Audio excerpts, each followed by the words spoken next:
Imagine a world where the government is always looking at where you get your money.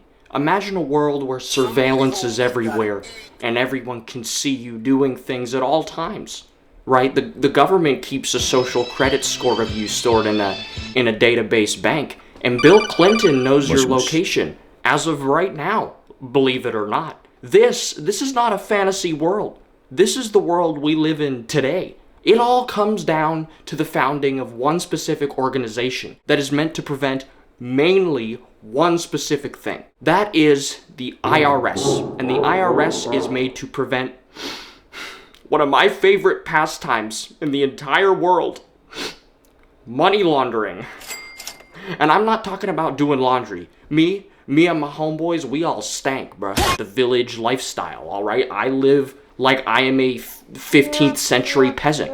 I don't have electricity. I don't have water. I photosynthesize, as a matter of fact. And money laundering has helped me get out of that position. The reason why I'm not homeless anymore is because of money laundering. What are the real get-rich-quick schemes within money laundering, and why do people money launder? But most importantly, how you can avoid that cute, very little pesky, yet quite kawaii IRS that's always trying to put their whole fist in your asshole, because they hate you. The IRS stands for International Rectal Scanner, because no matter where you are in the world, they're always up your ass about everything. I'm just kidding, alright? The IRS, even though they do that, the IRS actually stands for the Internal Revenue Service, alright? And to keep it simple, they are put in place to make sure that you are not making money illegally, alright? They're trying to stop your flow. They're trying to halt your trap game, alright? You can't crip like Vaughn. I'm very sorry. It's just unfortunate. I know, I'm crying too, because I just destroyed your small little suburban white Chicago child's dreams. I'm trying to make this better for you because I know you've lived a very risky and underdeveloped and just very sad life with both parents at home, living in a neighborhood that has a sub 5% crime rate. I can't even imagine what that's like for you. Wow. Right now, it's like Ukrainian citizens, and then it's you. That's how terrible of a situation it is right now that you're living in. And I want to help you. I want to help fix that. I want to help you have the ability to trap, alright? And someone needs to get the fucking feds off your back. Guess who the feds are? It's the Internal Revenue Service. Because here's the thing about those guys, alright? If those guys catch wind of anything that they don't like, if they smell the shit that's in the Sahara Desert here, oh, what the fuck is that? They're gonna come and audit you.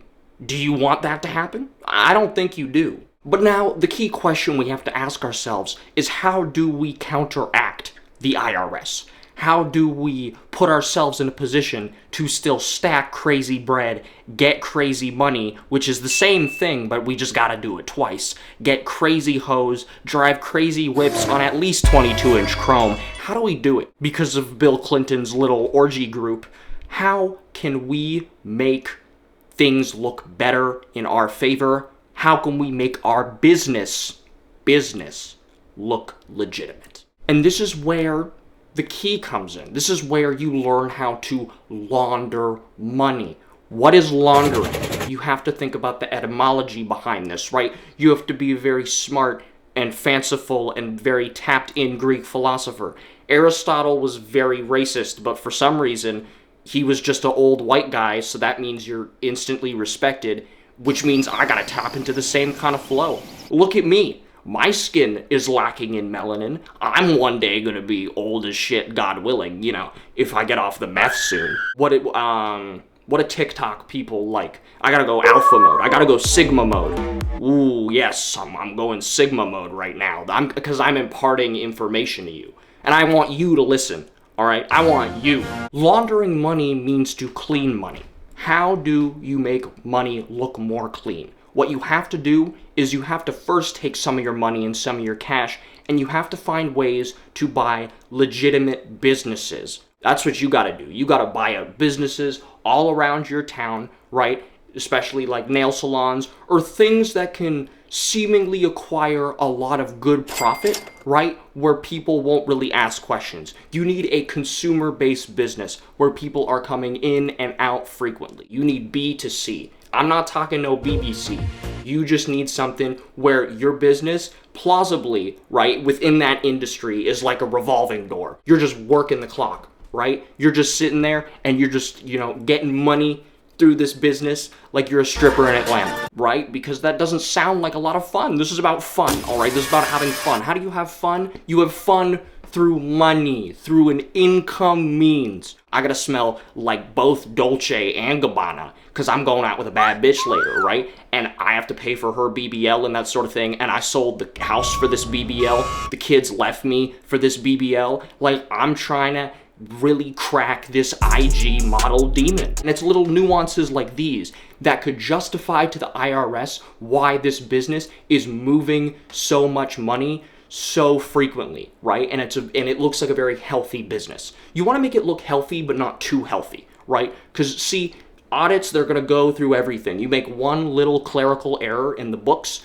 right? You hire one accountant that is a little too dumb or a little too fat and greedy, and he's going to fuck you over. And you see the way how you ride a little bit of the heat off your back. You're just supposed to put a little bit on the top of the revenue that these businesses are already predisposed to making. Something where it's realistic and you can just give a little push into the realm of, plausibility, but it's not going to be like, oh yeah, I just made $2 million in the span of the last 48 hours from this, one, previously Vietnamese owned laundromat that I just, came into acquisition of. And then once you get a nice stream of, this activity going, you can do whatever you want. You can live your life well, and you can just slowly but surely intake more money, and then you're balling in the hills. And motherfuckers can't tell you any different because they're like, well, we've done audits on him, we've checked his income sources, and everything looks legitimate and plausible based on the accounting records.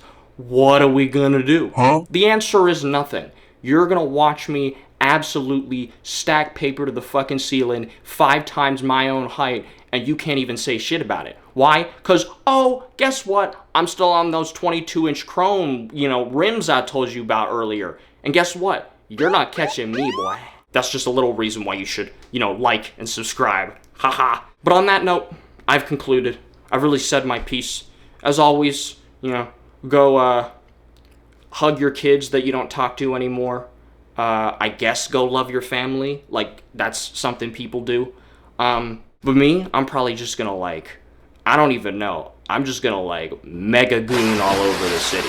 And I'm not talking about gooning. I'm just gonna Lego Batman goon and just drive around in clown cars and just be like a buff muscly guy who just takes old ladies and just jugs them and then leaves them there. And then it's okay, goodbye. That's what I'm gonna do. In that case, I'm out of here. You've learned a lot. If you've learned a lot, subscribe. I love you.